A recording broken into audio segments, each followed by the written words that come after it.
अस्सलाम वालेकुम गाइस, कैसे हैं आप? ठीक है। अच्छा गाइस, आज मैंने जो टॉपिक बात करने के लिए चूज़ किया है वो है कि हमारी सोसाइटी जो होती है ना, जहाँ हमारा उठना बैठना होता है, जिन लोगों के साथ हमारी गैदरिंग होती है, वो ये लोग हमारी पहचान होते हैं। तो जैसे लोगों के साथ आप बैठते हैं, आप वैसे ही हो जाते हैं। अगर आप ये देखना चाहते हैं कि आप 5 साल बाद कहाँ पे होंगे, आप 5 साल के बाद किस लेवल पर होंगे, तो उसके लिए एक आसान फार्मूला मैं आपको देता हूँ कि आज आप जिन लोगों के साथ बैठ रहे हैं, जो आपके बेस्ट फ्रेंड हैं, जो आपका ग्रुप है, उन लोगों की जो एवरेज होती है ना, 5 साल बाद आपको लोग हो जाते हैं। इसकी एग्जांपल सादी सी मैं ऐसे दूंगा कि आप अगर ये देखना चाहते हैं आप 5 साल बाद कितनी इनकम कमा रहे होंगे, आपकी मंथली इनकम क्या होगी या ईयरली इनकम क्या होगी या आपकी वेल्थ क्या होगी, तो उसके लिए ये कि आप देखें आपके जो 5 दोस्त हैं उनकी अर्निंग क्या है, वो क्या कमा रहे हैं। जितना वो लोग कमा रहे हैं उन सब की जब आप एवरेज निकालेंगे तो वो एवरेज 5 साल के बाद आपकी नेटवर्थ होगी, आपकी वेल्थ होगी या आपकी इनकम होगी। उसकी एग्जांपल मैं ऐसे देता हूँ, आप एक कील लें, मेख जैसे हम जिनको में कहते हैं, उस कील को जब आप पानी के ऊपर रखें तो क्या होगा, वो कील पानी के अंदर डूब जाएगी। पानी के ऊपर रखें वो तो डूब जाएगी, लेकिन उसी कील को आप एक लकड़ी का फट्टा लें और उस फट्टे के अंदर ठोक दें, ठीक है। और उस फट्टे को जब आप पानी के ऊपर रखेंगे तो वो कील जो है ना वो नहीं डूबेगी, वो फट्टा तैरेगा और उस कील को भी साथ में पानी के ऊपर रखेगा, उसको डुबोने नहीं देगा। यही एग्जाम्पल है। तो कील में तो कोई कमाल नहीं था, उसकी जो सोसाइटी थी, जो जिसके अंदर वो कील है, उस सोसाइटी ने उसको डुबोया। उस कील की सोसाइटी क्या बनी, अब वो फटा है, वो फटा ना खुद डूबे ना उसको डुबोया। तो इसी तरह आप लोग भी खुद नहीं डूबते, आपको डुबोया जाता है। आपके जो इर्द गिर्द के लोग होते हैं, जो आपकी सोसाइटी होती है, वो आपको डुबो देती है। तो इसलिए अपनी अच्छी सोसाइटी में बैठें। मैं ये नहीं कहता कि आप अपने फ्रेंड्स को छोड़ दें, अपनी जो आपकी गैदरिंग है उसको छोड़ दें, लेकिन आप ऐसे लोगों के साथ बैठें जो कुछ कर रहे हैं, जिनकी ज़िंदगी का कोई मकसद है, कोई विजन है। सिर्फ जीना, खाना पीना और सो जाना, ये तो इंसान की ज़िंदगी का मकसद नहीं है। इस तरह तो जानवर भी कर रहे हैं, वो भी खा रहे हैं, पी रहे हैं, सो रहे हैं, मर रहे हैं। इंसान भी अगर ऐसे ही करेंगे तो फिर हमने और उनमें क्या फ़र्क रह जाएगा।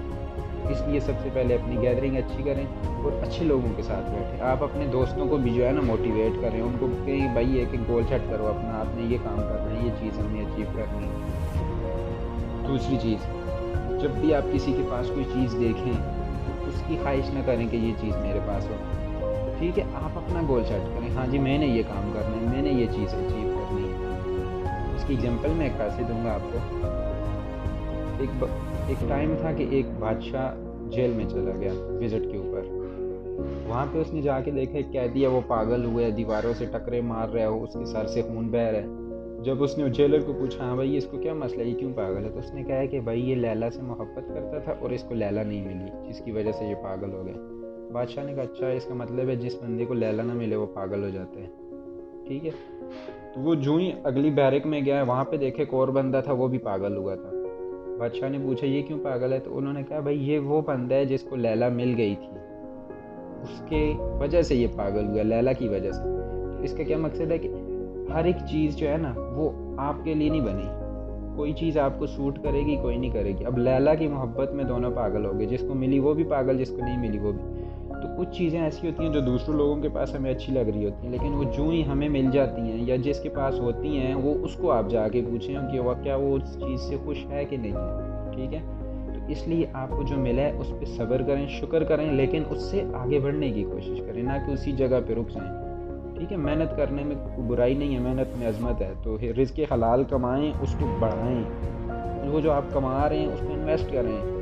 ये नहीं है कि स्पेंडिंग मनी जो है ना वो कोई इतना बड़ा काम नहीं है। इन्वेस्टिंग मनी जो है ना ये एक आर्ट है। तो आप इन्वेस्टिंग सीखें, ना कि स्पेंडिंग मनी करना कोई इतना बड़ा वो टैक्टिक नहीं है। उसकी एग्जांपल मैं कैसे दूंगा आपको। एक रिसर्च हुई है, उसमें ये बताया गया है पिछले 100 सालों में जितने भी लोगों की लॉटरीज निकली थी, उनमें से 90% लोग ऐसे थे जो 1 साल बाद दोबारा गरीब हो। मतलब उनकी लॉटरी निकली है, उनको एक बहुत बड़ी अमाउंट मिली है, लेकिन 1 साल बाद दोबारा वो उसी लेवल पर आ गए जहाँ पे उसको वो जो पहले थे।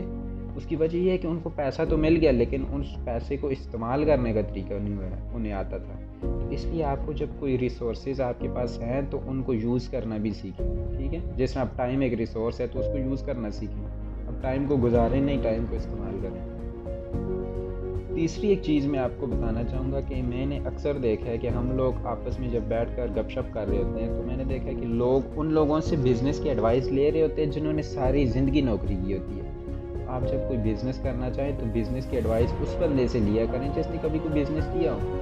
आप सर्वे करें, 100 लोगों से मिले, उनमें से आप सबको पूछें कि भाई जॉब अच्छी है या बिज़नेस। 95% लोग आपको बताएंगे कि जी बिज़नेस करना चाहिए, बिज़नेस अच्छा है। लेकिन उन 95% लोगों में से आप देखें बिज़नेस कर कौन रहा है, उनमें से 3-4% लोग ऐसे होंगे जो बिज़नेस कर रहे होंगे। तो जब आप बिज़नेस करना चाहें तो बिज़नेस करने के लिए अगर आप कोई एडवाइस लें तो उस बंदे से लें जो वो काम कर रहे हैं।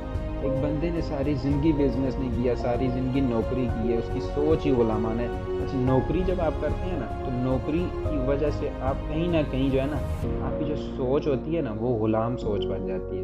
क्योंकि मतलब आप यस सर कर करके ना आपके अंदर एक गुलामी आ जाती है। आप कोई डिसीजन नहीं ले पाते, अपनी मर्ज़ी से कुछ कर नहीं पाते। तो बिजनेसमैन आदमी जो होता है ना वो एक डिसीजन मेकर होता है, वो एक अपनी मर्ज़ी से डिसीजन ले सकता है। तो इसलिए जब आप बिज़नेस करने के लिए किसी से मशवरा करें तो उस बंदे से ही मशवरा किया करें जिसने पहले कभी बिज़नेस किया। तो बाकी बातें भी है लेकिन वो वीडियो फिर बहुत लंबी हो जाती है, तो इतनी बड़ी वीडियो तो देखता भी कोई नहीं है। तो बाकी बातें फिर इंशाल्लाह नेक्स्ट वीडियो में डिस्कस करेंगे। तो अभी के लिए यही है कि बस एक तो अपनी सोसाइटी जो है ना वो ठीक रखें, उन लोगों के साथ बैठे जिनकी ज़िंदगी का कोई मकसद है, जो इनका कोई गोल है।